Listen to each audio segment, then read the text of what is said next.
তো আমি যে বিষয়ে আলোচনা শুরু করছি যে আল্লাহ সুবহানাহু ওয়া তাআলা যখন কিয়ামত সংঘটিত করবেন এবং কিয়ামতের পরে মানুষের পুনরুত্থান হবে, তো এই কিয়ামতের পূর্ব মুহূর্তের কিছু ফিতনা আছে।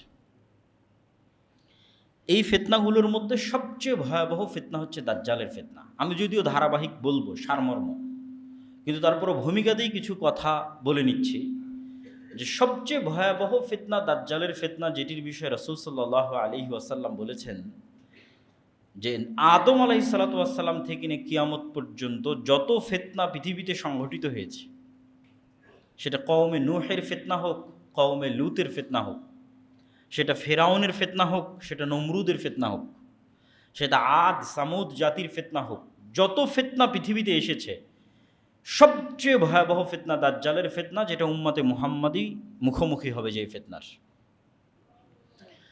কেন ফেরাউনের ফিতনার চাইতেও দাজ্জালের ফিতনা ভয়াবহ? কেন নমরুদের ফিতনার চেয়েও দাজ্জালের ফিতনা ভয়াবহ? ফেরাউনের ফিতনা মোকাবেলা করেছে বানু ইসরাইল, দাজ্জালের ফিতনা মোকাবেলা করবে বানু ইসমাইল, উম্মতে মুহাম্মাদি। তাহলে কেন তাদের চাইতে দাজ্জালের ফিতনা ভয়াবহ, এটাও একটু বুঝতে হবে। কেন এই শুরুতে যে দুটো পয়েন্টে আলোচনা করেছি তার সাথে আলোচনার সম্পৃক্ততা আছে। আল্লাহ সুবহানাহু ওয়া তাআলা এই পুরো কোরআনে, আমি বলেছি যে কোরআনের সারমর্মর একটা হচ্ছে আল্লাহর তাওহীদ। ঘুরিয়ে ফিরিয়ে আল্লাহ মানুষকে বুঝাতে থেকেছেন যে কেন আল্লাহর ইবাদত করতে হবে। অসংখ্য যুক্তি তর্ক আল্লাহ তুলে ধরেছেন পবিত্র কোরআন মাজিদে। যেমন সংক্ষিপ্ত দু একটা যুক্তি তর্ক বলি। কুরবানির আগে যে মসজিদে, আপনাদের বেরায়েদের যে মসজিদে আলোচনা করছিলাম, সেই মসজিদে বলছিলাম যে ইব্রাহিম আলাইহিস সালাম তার জাতিকে যুক্তি দিয়ে বুঝাচ্ছেন, তোমরা যে মূর্তির পূজা করো, এই মূর্তি কথা বলতে পারে না, কানে শুনতে পায় না, তাহলে যে কথা বলতে পারে না, শুনতে পারে না, তার তোমরা কেন ইবাদত করো? তো এইরকম অসংখ্য যুক্তি কোরআনে আল্লাহ তুলে ধরেছে। যে আকাশ থেকে বৃষ্টি বর্ষণ করতে পারে না, যে নদী নালা খাল বিল পাহাড় তৈরি করতে পারে না, তার তোমরা কেন ইবাদত করো? সেটাই মারিয়াম আলাইহিসসালাতু ওয়াসসালামের সন্তান ঈসা আলাইহিস সালাম হোক, সেটা শাহজালাল শাহপরাণ হোক, মা কালী মা দুর্গা, যত বাতিল ইলাহের ইবাদত মানুষ করতেছে, তারা কেউই রব হওয়ার প্রমাণ দিতে পারবে না। আর যে রব হওয়ার প্রমাণ দিতে পারে না, সে ইবাদতের যোগ্য নয়।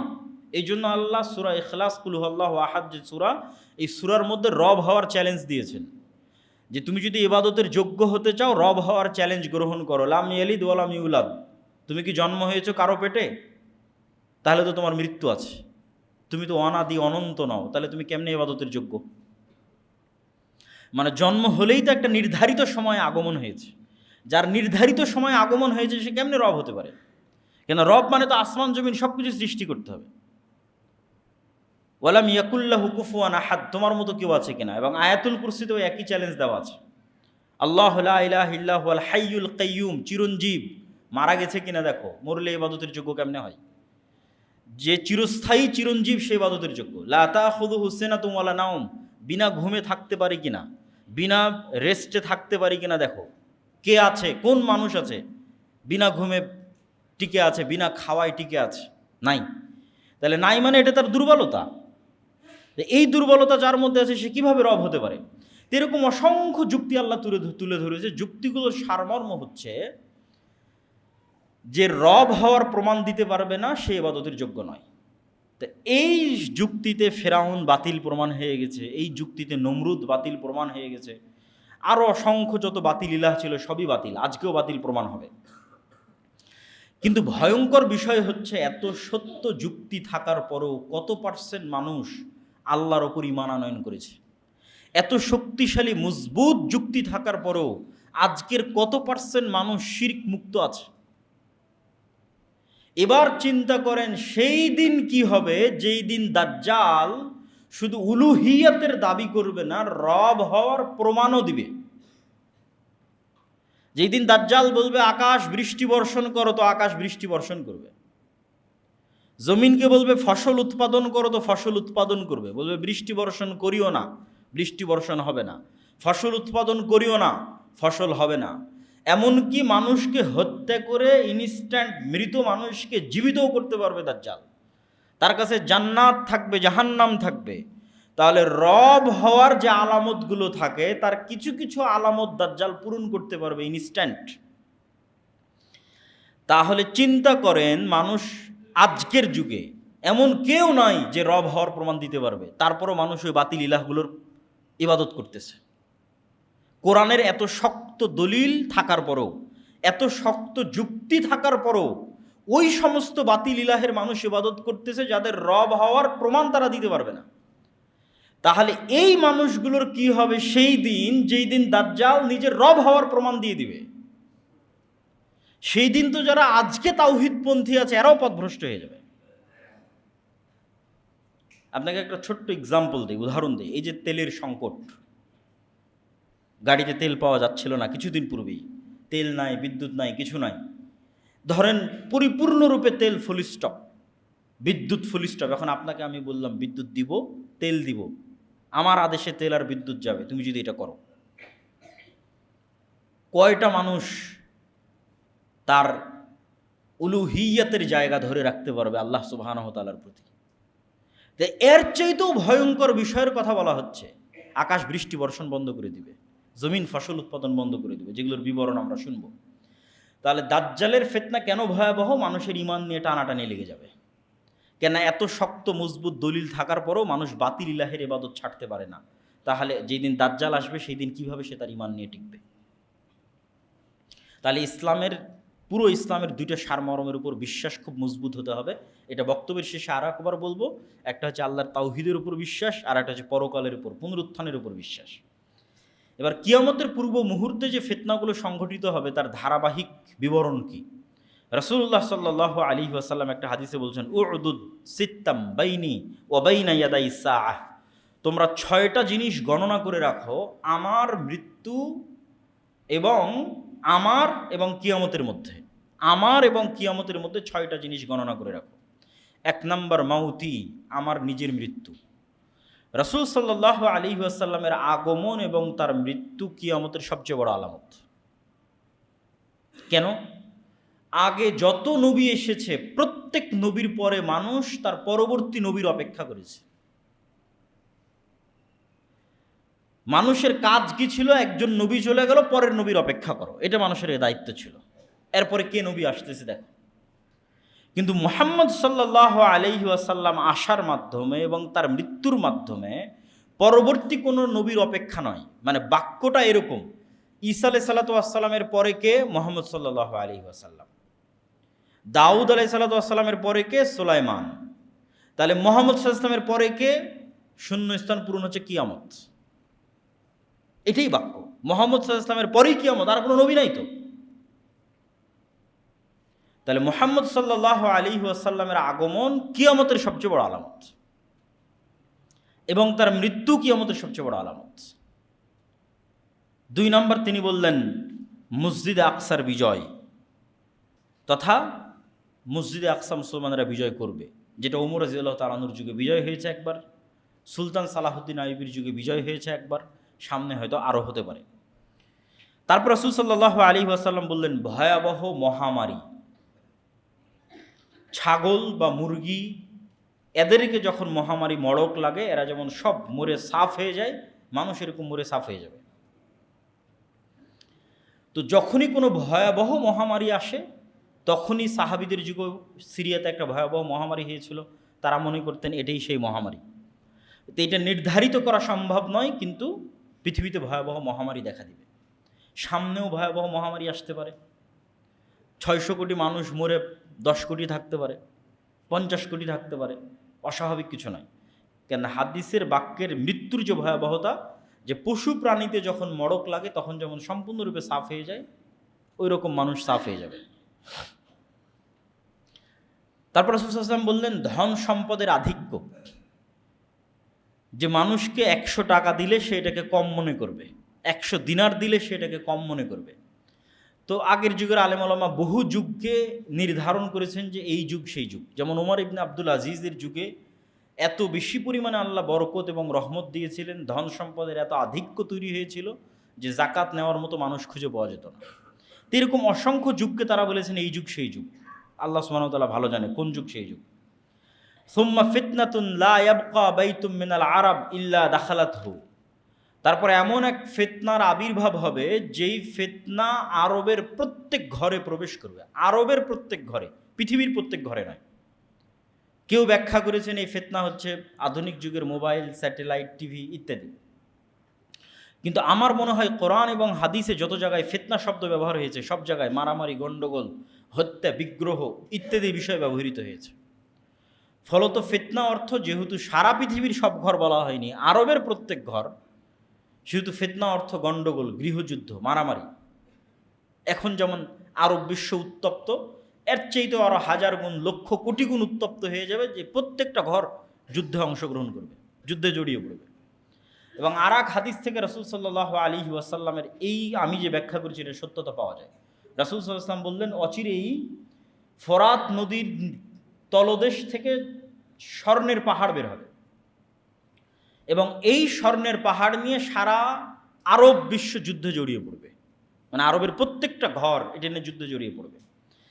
তো এই স্বর্ণের ব্যাখ্যায় অনেকেই করেছেন যে বাস্তবে সত্যিকার অর্থে স্বর্ণ বের হবে। তো অনেকের কাছে আশ্চর্য মনে হতে পারে, কেমনে বাস্তবে সত্যিকার অর্থে একটা নদীর নিচ থেকে স্বর্ণ বের হতে পারে। তো আজ থেকে 200-300 বছর আগে যারা সৌদি, কুয়েত, কাতার, বাহরাইন, দুবাইয়ে বসবাস করত, আরব আমিরাতের যারা বসবাস করতো, এরা ছিল জেলে, মাঝি, গরিব, মিসকিন। ওই মানুষগুলোকে জীবিত করে বলেন যে আজকে দুবাইয়ের মাটির নিচে কোটি কোটি ব্যারেল তেল আছে, আর সেই তেল বিক্রি করে আমরা এই বুরুজ আল খলিফা তৈরি করেছি। ওরা বিশ্বাসই করতে পারবে না। তাহলে এই মাটির নিচে যে তেল ছিল, এটা আজ থেকে 500 বছর মানুষের আগের কাছে যেমন অবিশ্বাস্য, অথচ সত্য যে আছে, এখন দেখতে পাচ্ছি আমরা তেল।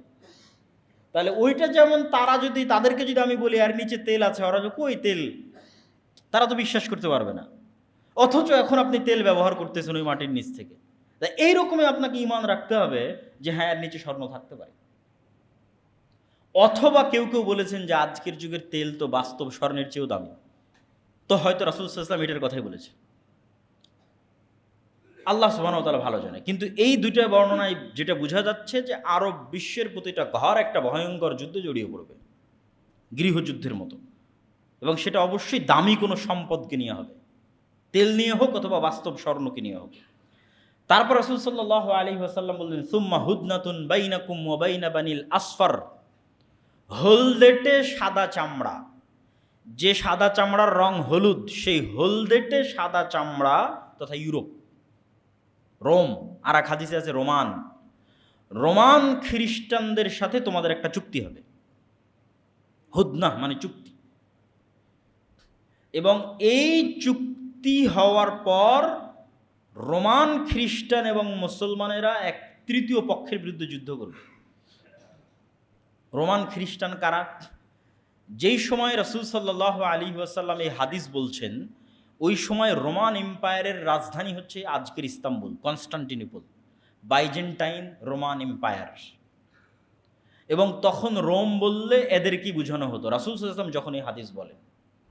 এবং তখনকার ইস্তাম্বুল বা তুরস্কের কনস্টান্টিনোপল কেন্দ্রিক যে বাইজেন্টাইন এম্পায়ার ছিল, তাদের মাযহাব ছিল অর্থোডক্স খ্রিস্টান, যেটা আজকে রাশিয়ার মাযহাব।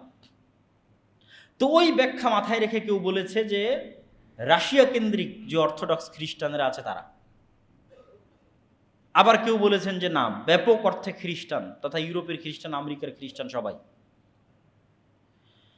তো সারমর্ম এতটুকু নিশ্চিত যে রোম অর্থ আমরা তৎকালীন অর্থোডক্স খ্রিস্টান নেই, অথবা ইতালির রাজধানী রোম কেন্দ্রিক নেই। ইতালির রাজধানী রোম কেন্দ্রিক নিলে হবে ইউরোপ।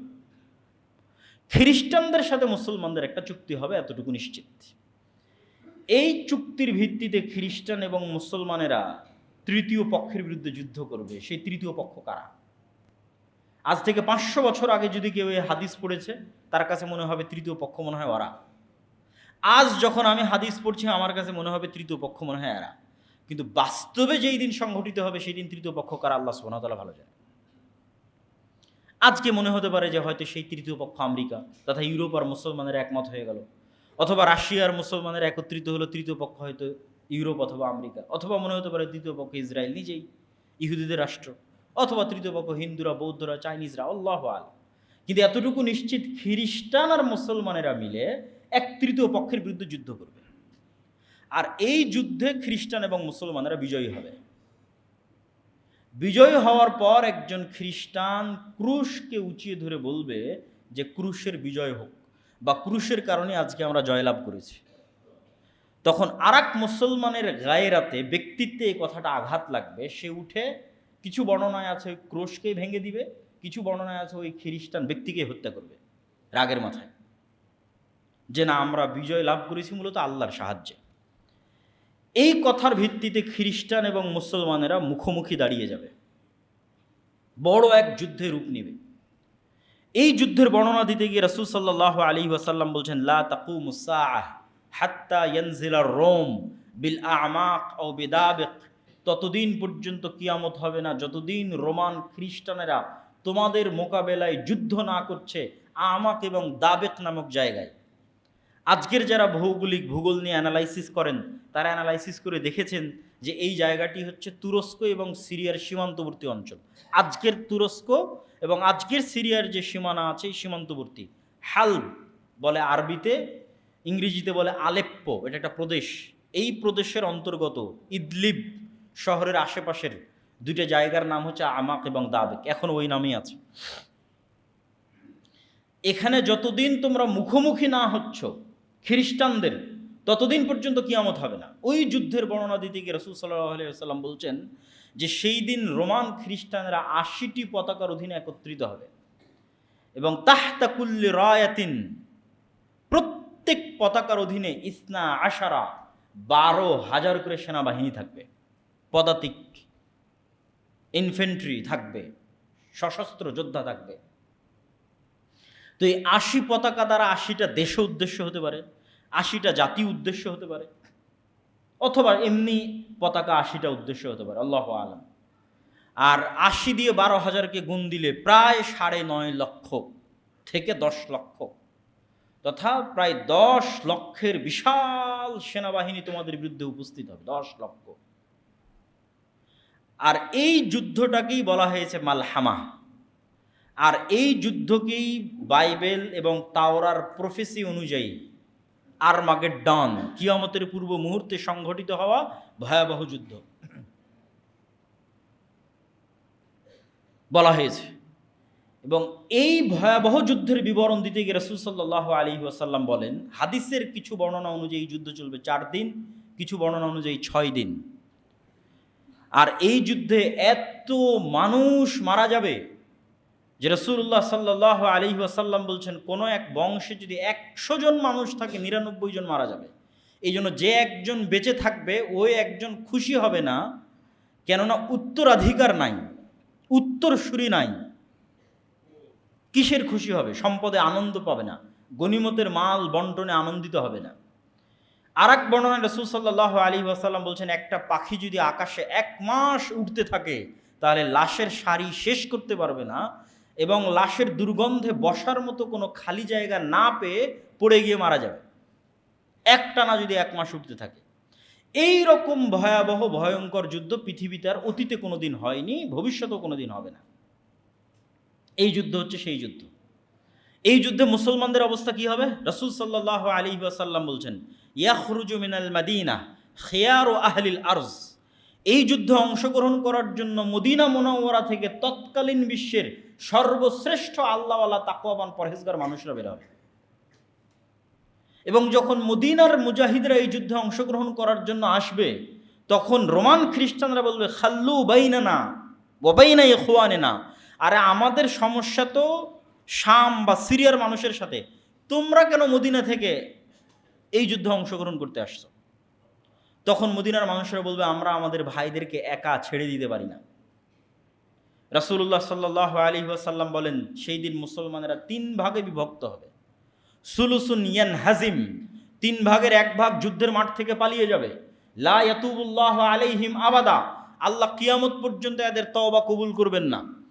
ইসলামে কবিরা গুনাহের যত লিস্ট আছে, ধরেন ১ নম্বরে শিরক, পিতামাতার অবাধ্যতা, সুদ খাওয়া, অন্যায়ভাবে মানুষকে হত্যা করা, জেনা করা, এই যে বড় গুনাহের যে তালিকা, তার 10টার মধ্যে সর্বশীর্ষ বড় গুনাহের 10টার একটা যুদ্ধের মাঠ থেকে পালিয়ে যাওয়া।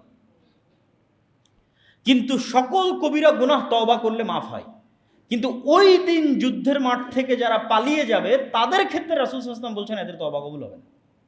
তাহলে 3 ভাগের 1 ভাগ মুসলমান পালিয়ে গেল।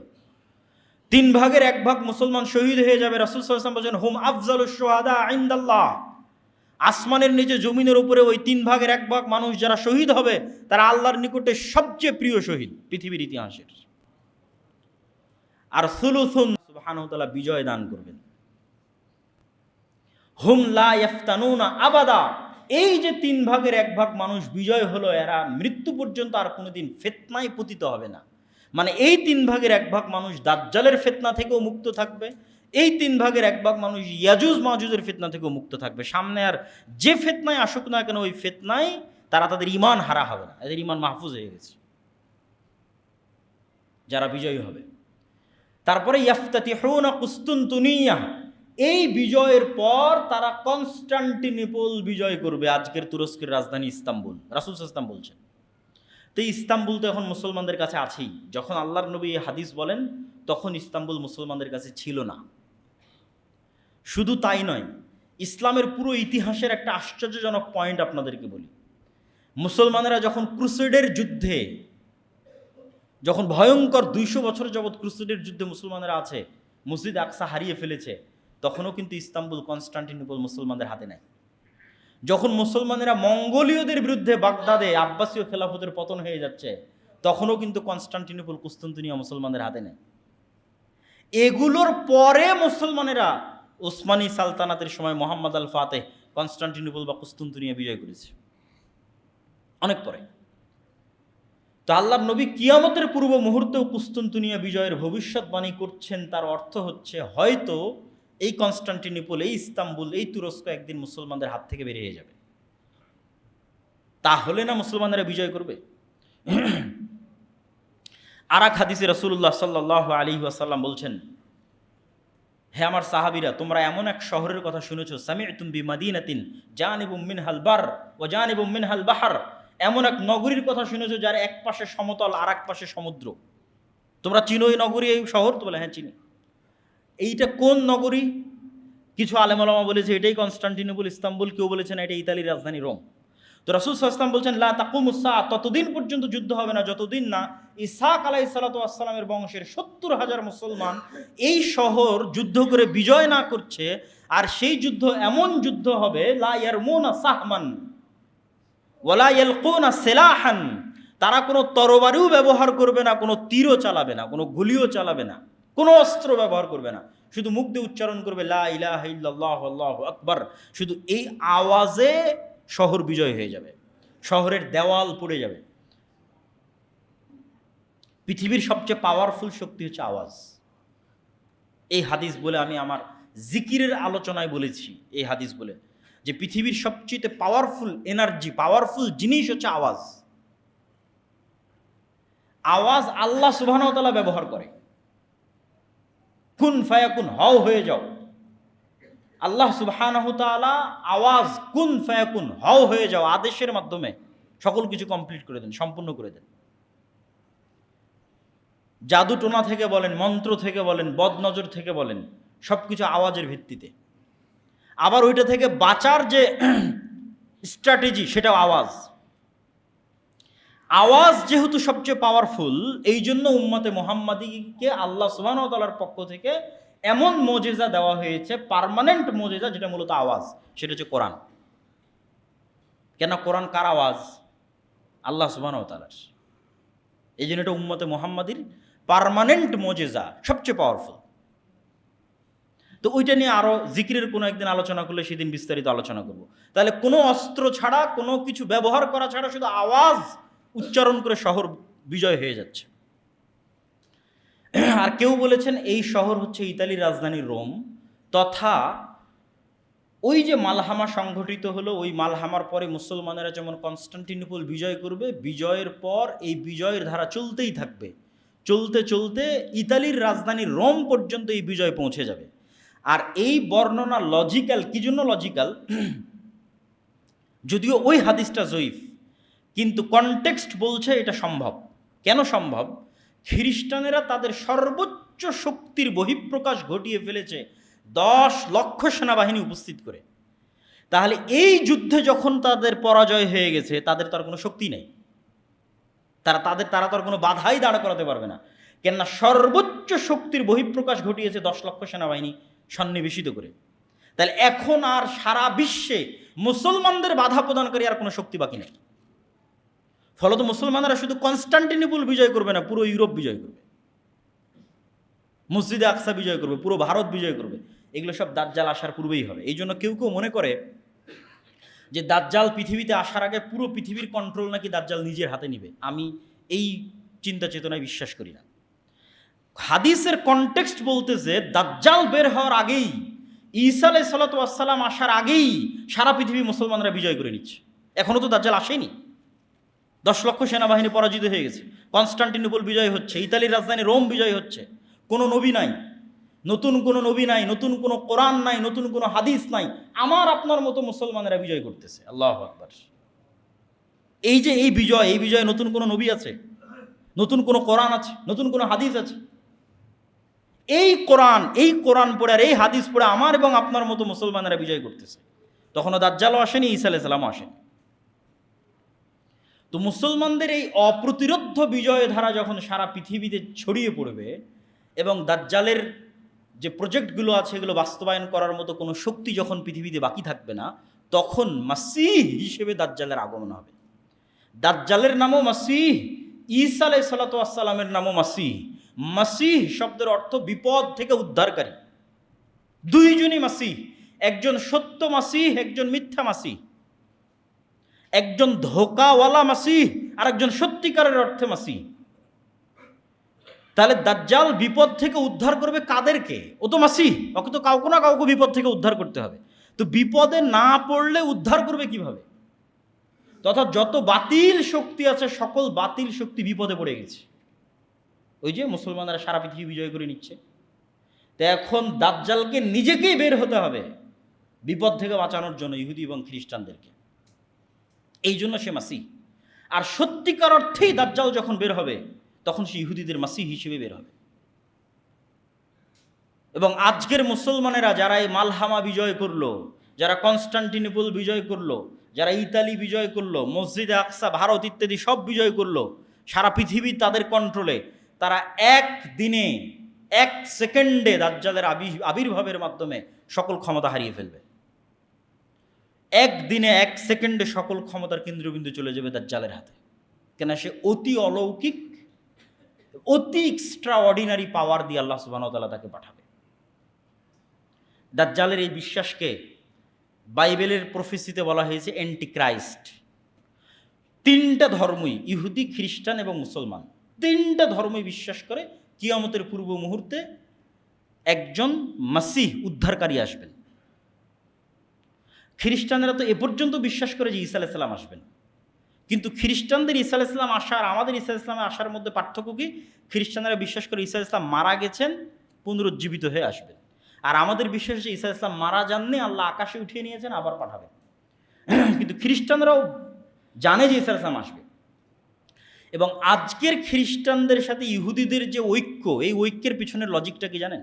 যেখানে ইহুদিরা বিশ্বাস করে মারিয়াম আলাইহিস সালাতু ওয়াস সালাম হচ্ছেন নাউজুবিল্লাহ ব্যভিচারিণী এবং ঈসা আলাইহিস সালাতু ওয়াস সালাম হচ্ছেন অবৈধ সন্তান, নাউজুবিল্লাহ, সেখানে তো খ্রিস্টানদের সাথে ইহুদিদের মার কাট সম্পর্ক হওয়ার কথা। তা না হয় ওরা আজকে জোট হয়ে গেল কি করে? আজীবন এদের মধ্যে মার কাট সম্পর্ক ছিল। তো এটার ব্যাখ্যায় অনেকেই লিখেছেন যে খ্রিস্টানরা বিশ্বাস করে যতদিন আমরা ইহুদিদেরকে জেরুজালেমে প্রতিষ্ঠিত না করতে পারবো ততদিন অ্যান্টিক্রাইস্ট আসবে না, আর যতদিন অ্যান্টিক্রাইস্ট আসবে না ততদিন ঈসা আলাইহিস সালাম আসবে না। ফলত ইহুদিদেরকে হেল্প করে এদেরকে জেরুজালেমে একত্রিত করো, তাহলে অ্যান্টিক্রাইস্ট আসবে, অ্যান্টিক্রাইস্ট আসলে ঈসা আলাইহিস সালাম আসবে। এগুলো আমার যে একটা লম্বা বিস্তারিত ভিডিও আছে এই কিয়ামতের পূর্ব মুহূর্তের ফিতনা সম্পর্কে আল ইতিসাম টিভিতে, সেখানে আরও বিস্তারিত বলা আছে। তো জুমার খুতবাইতে এত সময় পাওয়া যাচ্ছে না। তো আমরা চলে আসলাম দাজ্জালের পয়েন্টে। মুসলমানদের এই যে ধারাবাহিক বিজয়, এই বিজয়ের পরিপ্রেক্ষিতে এবার দাজ্জাল বের হবে। দাজ্জাল সম্পর্কে রাসূলুল্লাহ সাল্লাল্লাহু আলাইহি ওয়াসাল্লামের 2টা হাদিস না বললেই নয়। একটা হাদিস হচ্ছে তামিম আদ-দারির হাদিস, যে একদিন আল্লাহর নবী মসজিদে নববীতে সব মানুষকে সালাতের বলে যে বসো। আজকে আমি তোমাদেরকে নিজে থেকে কোনো হাদিস শোনাতে আসিনি, আজকে আমি এমন এক হাদিস শোনাবো যে হাদিস তামিম আদ-দারি আমাকে শুনিয়েছে। যেই হাদিসের কথা আমি তোমাদের বলতাম, আমি তোমাদের দাজ্জালের গল্প শোনাতাম, আজ তামিম আদ-দারির মুখে তোমরা শোনো দাজ্জালের গল্প। তামিমাত দাড়ি আমাকে শোনাচ্ছে, সে তামিমাত দাড়ি এসে রজুলান নাসরানিয়ান বায়া ওয়া আসলামা, সে তামিমাত দাড়ি এসে আগে আমার হাতে হাত রেখে ইসলাম গ্রহণ করেছে, বায়াত করেছে, তারপরে ঘটনা শুনিয়েছে। এখন সেই ঘটনা আমি তোমাদের শোনাচ্ছি যে তামিমাত দাড়ি লাখম এবং জুজাম এই দুইটা গোত্রকে নিয়ে নৌকাতে করে, জাহাজে করে, পানি জাহাজে করে আরোহণ করেছিল 1 মাস। লাইবা বিহিমুল মাউজ, সমুদ্রের ঝড় বৃষ্টি বাতাসে কোন দিকে জাহাজ যাচ্ছে বুঝতে পারে না। 1 মাস পর যখন জাহাজ থেমেছে তখন একটা দ্বীপে গিয়ে ভিড়েছে। সেই দ্বীপে যখন তারা নামে তখন দেখে দাব্বাতুন, একটা প্রাণী, যেই প্রাণী এত বেশি লোমে ঢাকা যে লা ইউদরা লা ইউরাফু কুবুলুহু মা কুবুলুহু মিন দুবুরিহি লিকাসরাতি শারি, অতিরিক্ত চুল দিয়ে ঢাকা থাকার কারণে মুখ কোন দিকে আর পিছন কোন দিকে তা বোঝা যাচ্ছে না। তখন আমরা বললাম ওয়াইলাক, তোমার ধ্বংস হোক, মা আনতি, কে তুমি? তো বলে, ও উত্তরে বলে আনাল জাসাস, আমি হচ্ছে গোয়েন্দা। তো প্রাণী কথা বলতেছে, পশু প্রাণী কথা বলতেছে, এইটাতে আশ্চর্য হয়ে তারা মনে করছে তো জিন। আমরা তো কোনোদিন কোনো গরু ছাগলকে কথা বলতে দেখিনি, বাঘ মহিষ ভেড়াকে কথা বলতে দেখিনি, তো একটা প্রাণীর মতো আকৃতি, এ কথা বলে কিভাবে? তো কিয়ামতের পূর্ব মুহূর্তে আর একটা আলামত আছে দাব্বাতুল আরজ বের হওয়ার, যে প্রাণী কথা বলবে, এবং এটা অসম্ভব কঠিন কিছু না। মানুষের তৈরি এআই, আর্টিফিশিয়াল ইন্টেলিজেন্স কথা বলতেছে সবসময় আপনার সাথে, চ্যাট জিপিটি, জেমিনি। তো আল্লাহ সুবহানাহু ওয়া তাআলার তৈরি, যার মধ্যে রূহ আছে, ওর মধ্যে তো রূহ আছে। গরু ছাগল মহিষ ভেড়া কথা বলতে পারবেন? আল্লাহ কথা বলার তৌফিক দিলে কথা বলতে পারবে, অস্বাভাবিক অসম্ভব কিছু না। তো তাকে আমরা বললাম তুমি মনে হয় জিন। তো বলে তাহলে আশেপাশে একজন মানুষ আছে, তোমাদের অপেক্ষা আছে, সেখানে যাও। আমি দ্রুত শর্টকাটে শেষ করে দিচ্ছি। আমরা তাড়াহুড়া করে তার কাছে গেলাম, গিয়ে দেখে আযামু ইনসানিন, বিশাল দেহের একটা মানুষ। এই জায়গায় অনেক নাস্তিক যুক্তি উত্থাপন করেছে যে এত বিশাল দেহের দাজ্জাল মানুষ আবার কীভাবে হতে পারে, যেখানে রাসূল সাল্লাল্লাহু আলাইহি ওয়াসাল্লাম বলছেন আমাদের পিতা আদম আলাইহিস সালাতু ওয়াস সালাম 60 হাত, 60 হাত মানে 10 তলার সমান উঁচু। তা আদম আলাইহিস সালাতু ওয়াস সালাম যদি 10 তলার সমান উঁচু হতে পারে, তো তার সন্তান দাজ্জাল বড় হতেই পারে। আমরা না হয় সাইজে খাটো হয়ে গেছি, তার মানে দাজ্জাল বড় হবে না, এটা অস্বীকার করার কোনো ওয়ে নাই, যেখানে আদম আলাইহিস সালাম নিজেই 10 তলার সমান উঁচু। এবং জান্নাতে যখন মানুষ যাবে তখন আদম আলাইহিস সালাতু ওয়াস সালামের আকৃতির হবে, পিতার আকৃতিতে মানুষ জান্নাতে প্রবেশ করবে। তো আমরা, আমাদের দেখে সে জানতে চাইলো, তাকে রশি দিয়ে বাঁধা আছে, লোহার জিঞ্জির দিয়ে বাঁধা আছে। জানতে চাইলো আমরা কারা। আমরা বললাম আমরা এই। তারপরে সে 3টে প্রশ্ন করলো যে নাখাল বাইসান সম্পর্কে বলো, আইনে জোগার সম্পর্কে বলো, বহাইরা তাবারিয়া সম্পর্কে বলো, নাবিয়ুল উম্মিন সম্পর্কে বলো। বহাইরা তাবারিয়াকে ইংরেজিতে বলা হয় লেক অফ টাইবেরিয়া অথবা সি অফ গ্যালিলি, এটা ইসরায়েলের সীমানার অন্তর্ভুক্ত এখন। এবং বাইবেলের প্রফেসি অনুযায়ী, তাওরাতের প্রফেসি অনুযায়ী ঈসা আলাইহিস সালাতু ওয়াস সালাম যত মুজিজা দেখাতেন তার বেশিরভাগ এই সি অফ গ্যালিলির আশেপাশে দেখাতেন। এই জন্য সারা ইউরোপ এবং আমেরিকা থেকে এই sea of Galilee, lake of Tiberias দেখার জন্য খ্রিস্টানরা আসে, ভিজিট করতে আসে। তো বলে ওখানে কি পানি আছে? তো বলে হ্যাঁ আছে। তো বলে অচিরেই সেখানে একদিন পানি থাকবে না। নাখল বাইসান সম্পর্কে বলো। বাইসান এই শহরটাও বর্তমান ইসরায়েলের সীমানার অন্তর্ভুক্ত একটা শহর। বর্তমান হিব্রু নাম হচ্ছে বাইত শিয়ান। হিব্রু এবং আরবি খুবই মিল সম্পূর্ণ একটা ভাষা, এবং নবীদের নামের উচ্চারণে ইংরেজির সাথে উল্টাপাল্টা হয়েছে আরবিতে, কিন্তু হিব্রুর সাথে হবে না। যেমন ইংরেজিতে গিয়ে ইউসুফকে বলেছে জোসেফ, কিন্তু হিব্রুতে হবে না। হিব্রুতে ইউসুফ, ইউসুফি। হিব্রু এবং আরবি খুবই নিকটস্থ এবং মিলওয়ালা ভাষা। তো ইহুদিদের মূল তাওরাত হিব্রুতে। তো হিব্রু ভাষা অনুযায়ী বাইত শিয়ান, আরবিতে বাইসান। ওখানে একটা খেজুর বাগান আছে, অচিরে সেখানে খেজুর আবাদ হবে না। আর একটা ঝর্ণার কথা বলো আইনে জোগার। তো তাওরাত এবং বাইবেলের বর্ণনা অনুযায়ী লূত আলাইহিস সালাতু ওয়াস সালামের শহরকে যখন আল্লাহ উল্টিয়ে দিলেন, তখন লূত আলাইহিস সালাতু ওয়াস সালামকে যেই ঝর্ণার পাশে আশ্রয় দেওয়া হয়েছিল সেই ঝর্ণা হচ্ছে আইনে জোগার। এই জন্য আজকের খ্রিস্টানরাও ওই আইনে জোগার ভিজিট করতে আসে। তো বলে ওখানে যে পানি আছে, এই পানি একদিন থাকবে না। আর সর্বশেষ কি, যিনি লিখতে জানেন না, পড়তে জানেন না, এই নবীর কি খবর? আমাদের নবী মুহাম্মদ সাল্লাল্লাহু আলাইহি ওয়াসাল্লাম লিখতে জানেন না, পড়তে জানেন না। তো বলে তিনি তো এসেছে। এই হলো দাজ্জালের সাথে তামিমাত দাড়ির কথোপকথন। এই কথোপকথনের পর রাসূল সাল্লাল্লাহু আলাইহি ওয়াসাল্লাম বললেন যে দাজ্জাল পৃথিবীতে বের হবে, 40 দিন পৃথিবীতে থাকবে। তার প্রথম দিন হবে 1 বছর, দ্বিতীয় দিন হবে 1 মাস, তৃতীয় দিন হবে 1 সপ্তাহ, আর চতুর্থ দিন থেকে বাকি 37 দিন হবে স্বাভাবিক দিন। তথা ইন টোটাল 1 বছর 2 মাস 14 দিন পৃথিবীতে অবস্থান করবে দাজ্জাল। কিভাবে দাজ্জালের আসার পর একদিন 1 বছরের সমান হবে আল্লাহ সুবহানাহু ওয়া তাআলা ভালো জানেন। কিন্তু আল্লাহ সুবহানাহু ওয়া তাআলার মূলনীতি অনুযায়ী পৃথিবী পরিচালনায় আল্লাহর সুন্নাত যদি মানুষ অ্যানালাইসিস করে, তাহলে দেখবে যে আল্লাহ সুবহানাহু ওয়া তাআলা সাধারণত হুট করে কিছু করেন না, ঘটনার পরিপ্রেক্ষিতেই ঘটনা ঘটতে থাকে, এটাই নিয়ম। তথা ইউসুফ আলাইহিস সালাম কুয়ায় পড়ে গেছে, তো আল্লাহ জিবরাইলকে পাঠাবেন যে যাও ওকে কুয়া থেকে বাঁচাও, সাধারণত আল্লাহ এরকম করেন না। ওইটা একটা ঘটনার প্রেক্ষিতে আল্লাহ ইউসুফকে বাঁচাবেন। একদল ব্যবসায়ী ওদিক দিয়ে যাচ্ছে, ওদের পানির দরকার হচ্ছে, পানি উঠানোর জন্য কুয়াতে বালতি ফেলতেছে, সেই বালতির সাথে ইউসুফ আলাইহিস সালাম উঠে আসতেছে, ঘটনার মাধ্যমে আল্লাহ তাকে বাঁচাচ্ছেন। যখন মানুষ ইউসুফ আলাইহিস সালামকে জেলে দিয়ে দিল, তো জেলের দরজা ভেঙে, জেলের গেট ভেঙে ফেরেশতা পাঠিয়ে ইউসুফকে বের করা, এটা আল্লাহর জন্য তো কিছুই নয়। কিন্তু ইউসুফ আলাইহিস সালামকে জেল থেকে বের করা হবে অত্যন্ত ধারাবাহিক একটা ঘটনা পরিক্রমায়। বাদশা স্বপ্নে দেখবে, সেই স্বপ্নের ব্যাখ্যা কেউ জানে না, কে জানে? ইউসুফ জানে। ইউসুফকে ডাকো, স্বপ্নের ব্যাখ্যা করতে গিয়ে তাকে মুক্তি দিয়ে দিচ্ছে। সাধারণত আল্লাহ সুবহানাহু ওয়া তাআলা লাতিফ, তিনি যা কিছু করেন সূক্ষ্মভাবে করেন, হুট করে হুমজিকেল আল্লাহ সুবহানাহু ওয়া তাআলা সাধারণত করেন না। আল্লাহ চাইলে করতে পারেন, যে এখনও আল্লাহ সুবহানাহু ওয়া তাআলা চাইলে করতে পারেন যে সূর্যকে থামিয়ে দিলেন, একদিন 1 বছরের সমান হয়ে যাবে। ইউশা বিন নুন যখন জেরুজালেম বিজয় করে, তখন আল্লাহ সূর্যকে থামিয়ে দিয়েছিলেন জেরুজালেম বিজয়ের জন্য, সহিহ হাদিস। কিন্তু ঘটনার ধারাবাহিকতায় ঘটবে এটার সম্ভাবনা বেশি, তথা দাজ্জালের আগমনটাই এত ব্যতিক্রম, যে ব্যতিক্রম ঘটনার সামাল দিতে গিয়ে আসমান এবং জমিনের যে ধারাবাহিক প্রক্রিয়া আছে, নিজাম আছে, সিস্টেম আছে, এই সিস্টেমকে ওই ধাক্কা সামাল দিতে গিয়ে অটোমেটিক সূর্যকে একদিন হবে 1 বছরের সমান, তারপরের দিন হবে 1 মাসের সমান, তারপরের দিন হবে 1 সপ্তাহের সমান, তারপরে ধারাবাহিক স্বাভাবিক হয়ে যাবে। সেইটা কি ঘটনা আল্লাহ সুবহানাহু ওয়া তাআলা ভালো জানে। সেই ঘটনার বিষয়ে আমরা বলতে পারবো না যে সেটা কি ঘটনা, কিন্তু দাজ্জালের আগমনটাই এত ব্যতিক্রম হবে। রাসূল সাল্লাল্লাহু আলাইহি সাল্লাম তার দ্রুততার সম্পর্কে বলছেন, গাইসিন ইস্তাদবারাতুর রিহ, আকাশে ঝড়ের সময় মেঘমালা যত দ্রুত চলে, দাজ্জাল অত দ্রুত চলবে। তা আল্লাহ নবী কেনই বা মেঘের উদাহরণ দিলেন, আর কেনই বা ঝড়ের উদাহরণ দিলেন?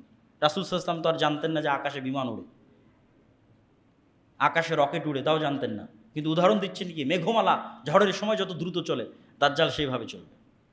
তো দাজ্জালের মেঘমালা চলা বেশি আশ্চর্যের না সুলাইমান আলাইহিস সালাতু ওয়াস সালামের সিংহাসন বাতাসের আদেশে, তার আদেশে বাতাস অধীনস্থ থাকতো আর আকাশে উঠতো, ওইটা বেশি আশ্চর্যের।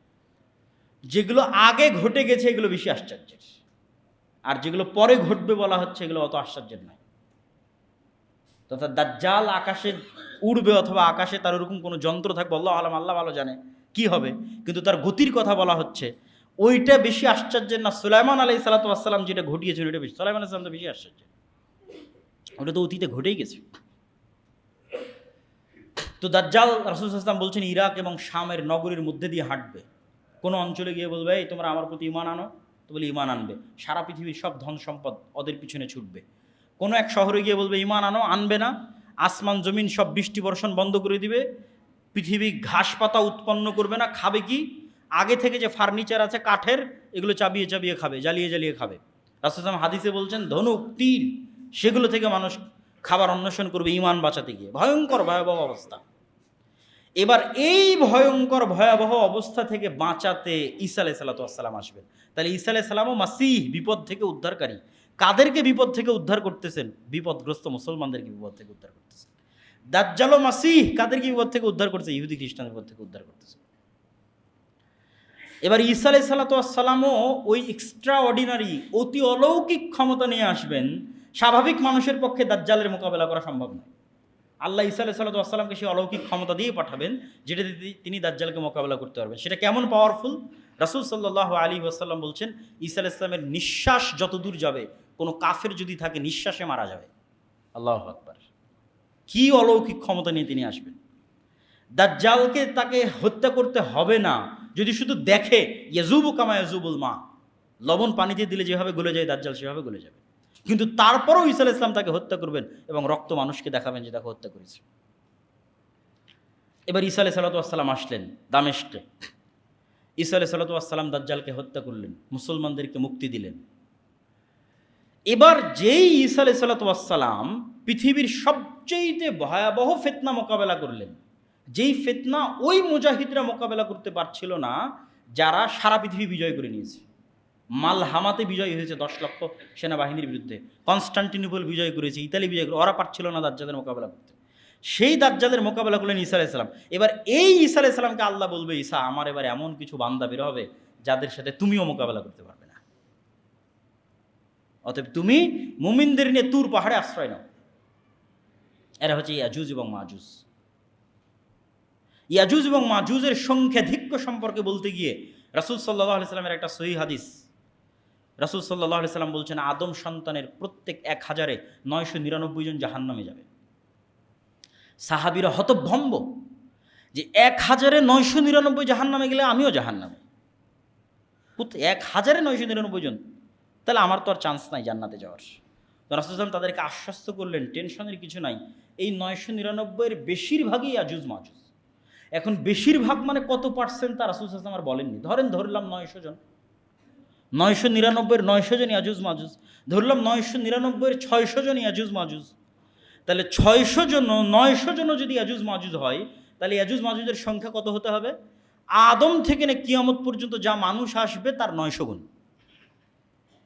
এখনকার 600 কোটির 900 গুণ নয়, এখন যে 600 কোটি বেঁচে আছে আর 900 গুণ নয়, আদম থেকে না কিয়ামত পর্যন্ত যা মানুষ হবে তার 900 গুণ হতে হবে ইয়াজুজ মাজুজকে। তবে এই হিসাব মিলবে যে 1999-এর বেশিরভাগ জাহান্নামী ইয়াজুজ মাজুজের, নাহলে হিসাব মিলবে না।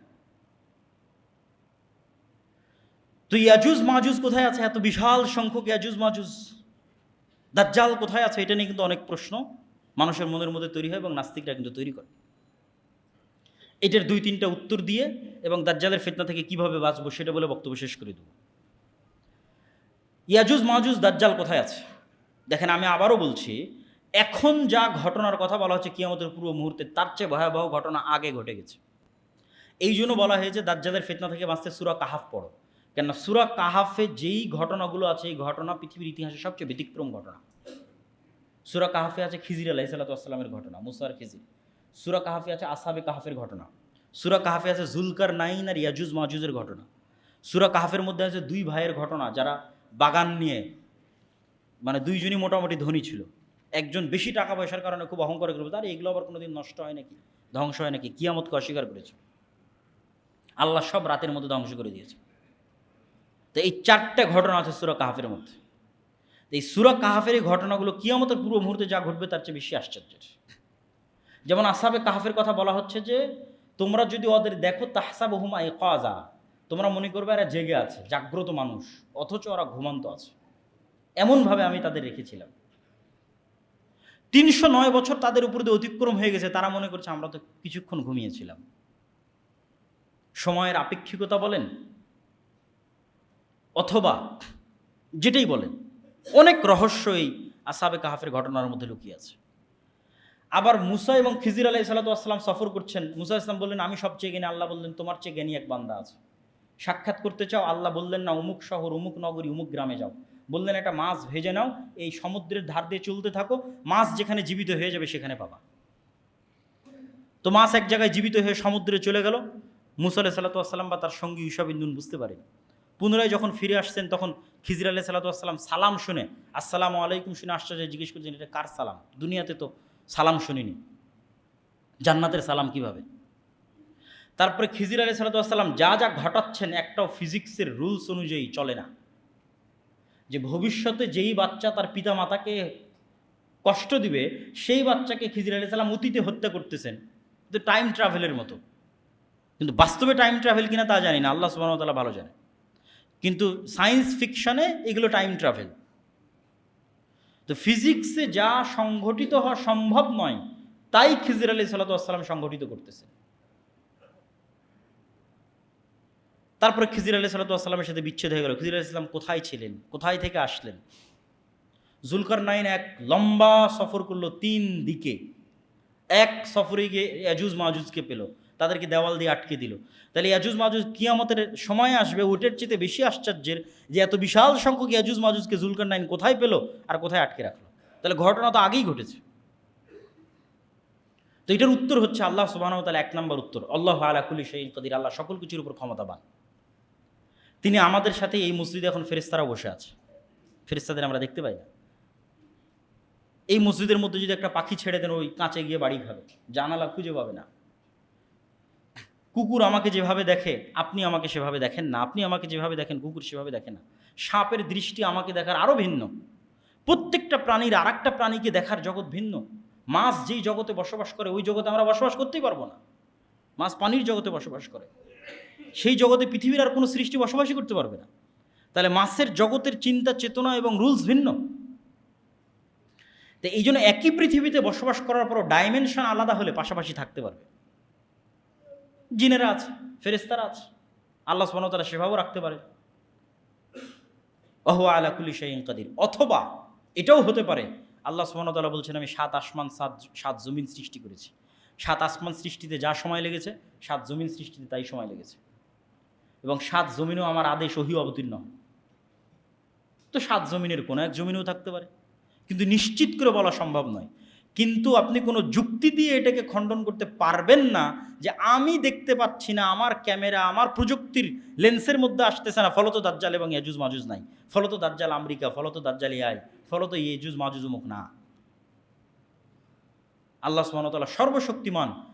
এরা আদমের সন্তান, দাজ্জালও আদমের সন্তান, ইয়াজুজ মাজুজও আদমের সন্তান। এটাই কোরআন এবং হাদিসের কথা। ফলত আদমের সন্তান হিসেবেই তাদের আবির্ভাব হবে। আল্লাহ সুবহানাহু ওয়া তাআলা তাদেরকে যেভাবে তার পক্ষে সম্ভব সেভাবে আল্লাহ সুবহানাহু ওয়া তাআলা তাদেরকে মানুষের থেকে আড়ালে রেখেছেন। যেভাবে সম্ভব হবে সেভাবে তাদের আবির্ভাব ঘটবে। ইয়াজুজ মাজুজের ফিতনার পরে ঈসা আলাইহিস সালাতু ওয়াস সালাম তুর পাহাড়ে যখন কোনো খাবার নাই, ওই সেম কষ্ট যে কষ্টে দাজ্জালের সময় মুসলমানেরা পড়েছিল, ওই সেম কষ্টে এবার নবী সহ মুমিনেরা পড়ে আছে। এবার ফায়ারগাবু নবিয়ুল্লাহ ঈসা ইলাল্লাহ, যেই নবীর হাতে দাজ্জালের পতন হলো, ওই নবী এবার আল্লাহর কাছে কাঁদতেছে খাবারের জন্য। হাদিস সহিহ। খাবারের ব্যবস্থা করে দেন, এই বিপদ থেকে উদ্ধার করেন। তাহলে বোঝা যাচ্ছে আল্লাহর সাহায্য ছাড়া কিছুই সম্ভব নয়। কে কত বড় ক্ষমতাশালী, কে কত বড় আল্লাহওয়ালা, কে কত বড় নবী, আল্লাহর সামনে অসহায়। ফাকির ইলা রাহমাতিল্লাহ, আল্লাহর দয়া করুণা এবং রহমতের মুখাপেক্ষী। এটাই আল্লাহ শিক্ষা দিচ্ছে। তোমার হাতে দাজ্জালকে হত্যা করালাম, এখন সেই ঈসা আল্লাহর কাছে কাঁদতেছে, ঈসা আলাইহিস সালাতু ওয়াস সালাম। তারপর আল্লাহ দোয়া কবুল করবেন এবং ইয়াজুজ মাজুজ কামাউতি নাফাসিন ওয়াহিদ, একটা মানুষ মারা গেলে যেমন হয় কোটি কোটি ইয়াজুজ মাজুজ একসাথে ওইভাবে মারা যাবে। আল্লাহ এমন এক রোগ দিয়ে দিবেন একসাথে, at a time, at a সেকেন্ডে সব ইয়াজুজ মাজুজ মারা যাবে। ঈসা আলাইহিস সালাতু ওয়াস সালাম তুর পাহাড় থেকে নেমে আসবেন, পৃথিবীতে বসবাস করার মতো কোনো জায়গা থাকবে না দুর্গন্ধে। আবার ঈসা আলাইহিস সালাতু ওয়াস সালাম আল্লাহর কাছে কান্নাকাটি করবে। হাদিসে বলা হচ্ছে মুমিন মুজাহিদের আল্লাহর কাছে কান্নাকাটি করবে, আল্লাহ এই বিপদ থেকে বাঁচাবে, পৃথিবী অনাবাদযোগ্য। আল্লাহ এক প্রকার উটের আকৃতি স্বরূপ এক প্রকার পাখি পাঠাবেন, যারা এগুলো সব লাশ তুলে নিয়ে গিয়ে এমন এলাকায় ফেলে দিবে যেখানে মানুষ বসবাস করে না, উত্তর মেরু, দক্ষিণ মেরু, সাইবেরিয়া, আল্লাহ ভালো জানে কোথায়। তারপরে এক বৃষ্টিতে সারা পৃথিবী ধুয়ে মুছে সাফ করে দেওয়া হবে এবং মানুষের বসবাস উপযোগী হবে। এবার জমিনকে বলা হবে তোমার মধ্যে যা রহমত বরকত আছে সব বের করে দাও। একটা বেদানা একটা বংশ খাবে, একটা গ্রাম খাবে, একটা গাভীর দুধ একটা গ্রাম খাবে, একটা এলাকা খাবে, একটা বংশ খাবে।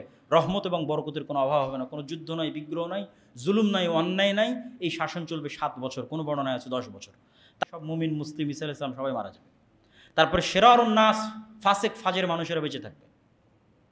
ওই যে আপনারা হাদিসে শোনেন কোরআন থাকবে না, আল্লাহর নাম নেওয়ার কেউ থাকবে না, মানুষ পশু পাখির মতো ওপেন খোলা মাঠে জেনায় লিপ্ত হবে। এগুলো হবে এখন, ঈসা আলাইহিস সালামের আগে নয়।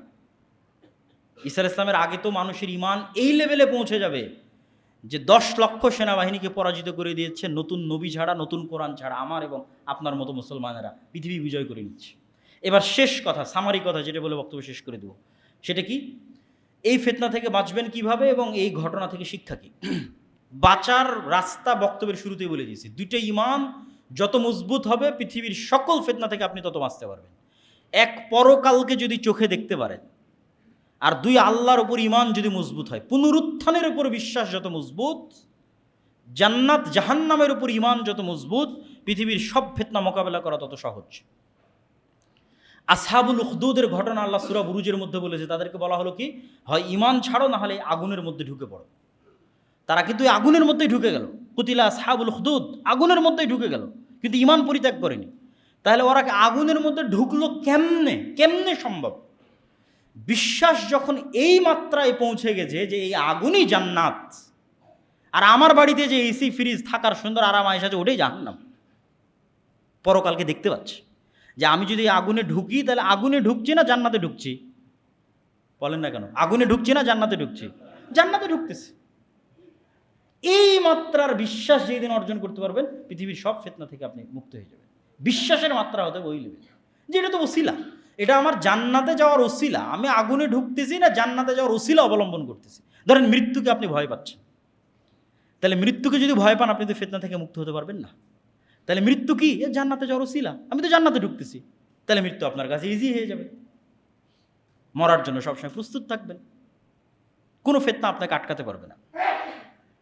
ঠিক তেমনি ধন দৌলত দুনিয়াবি টাকা পয়সা আপনার পকেটে থাকতে পারে, কিন্তু যদি আপনার অন্তরে জায়গা করে নেয়, 1 টাকার প্রতি যদি ন্যূনতম লোভ আপনার থাকে অবৈধ, আপনি কিন্তু দাজ্জালের ফিতনা থেকে বাঁচতে পারবেন না। কেন? দাজ্জালের সময় সব টাকা পয়সা ধন দৌলত থাকবে দাজ্জালের অনুসারী, আর মুমিন মুসলিম মুজাহিদেরা থাকবে ফকির মিসকিন, খাবারের টাকা পয়সা নাই। তাহলে আজকের যারা ক্ষমতাধর, আজকের যারা টাকা পয়সাওয়ালা, এদের পিছে পিছে যখন আপনি ঘুরতেছেন তখন এটা মাথায় রাখতে হবে যে আপনি অবৈধভাবে যখন এটার পিছনে ঘুরতেছেন তাহলে আপনি দাজ্জালের ফিতনা থেকে বাঁচতে পারবেন না। কেন? আজকের 1 টাকার লোভ আপনি সামলাতে পারছেন না, ওই দিন আপনি ঈমান হারিয়ে ফেলবেন। কেন? ওই দিন সব টাকা পয়সা তো দাজ্জালের কাছে, সব ক্ষমতা তো দাজ্জালের কাছে। ওই দিন যে মৃত্যুকে অ্যাকসেপ্ট করে নেবে যে না খেয়ে মারা যাব, কেননা এটাই আমার জান্নাতে যাওয়ার রাস্তা, ও ফিতনা থেকে বেঁচে যাবে। তাহলে পরকালের প্রতি ঈমান এবং পুনরুত্থানের প্রতি আল্লাহর প্রতি ঈমান যত মজবুত, ফিতনা থেকে বাঁচার রাস্তা তত মজবুত। শেষ কথা কি?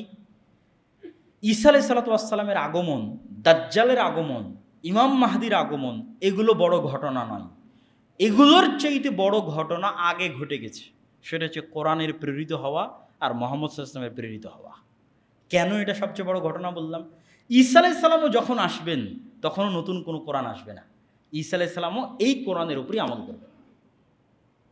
যেই মুসলমানরা সারা পৃথিবী বিজয় করলো ঈসা আলাইহিস সালাম আসার আগেই, দাজ্জাল আসার আগেই, এরাও নতুন নবীর সহযোগিতায়, নতুন কোরআনের সহযোগিতায়, নতুন হাদিসের সহযোগিতায় পৃথিবী বিজয় করবে না। এই কোরআন, এই হাদিস যেটা আমাদের কাছে আছে সেটা দিয়ে বিজয় করবে। তাহলে আসল ঘটনা আগেই ঘটে গেছে, এবং আমার এবং আপনার জন্য সামনে কাজ অপেক্ষা করতেছে, প্রোডাক্টিভিটি। অলস হয়ে বসে থাকা নয়। আর একটা স্বপ্ন দেখা, স্বপ্ন বিলাস, আসবে ইমাম মাহদী তখন বিজয় হবে না, আমার এবং আপনার মতো সাধারণ মুসলমানদের হাত দিয়ে বিজয় হবে এই কোরআন থেকে। তাহলে কাজ এখনই করতে হবে। রাসূল সাল্লাল্লাহু আলাইহি ওয়াসাল্লাম বলছেন, সূর্য যদি পশ্চিম দিকে উঠেও যায় আর তোমার হাতে যদি একটা বীজ থাকে তাহলে ওটা রোপণ করো। প্রোডাক্টিভিটি বন্ধ করা যাবে না, অলস বসে থাকার সুযোগ নেই।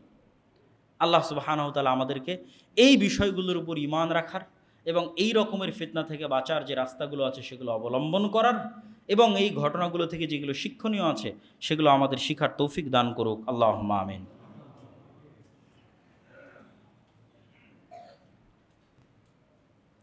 আলহামদুলিল্লাহি ওয়াহদা ওয়াসসালাতু ওয়াসসালামু আলা মান লা নাবিয়্যা বা'দ।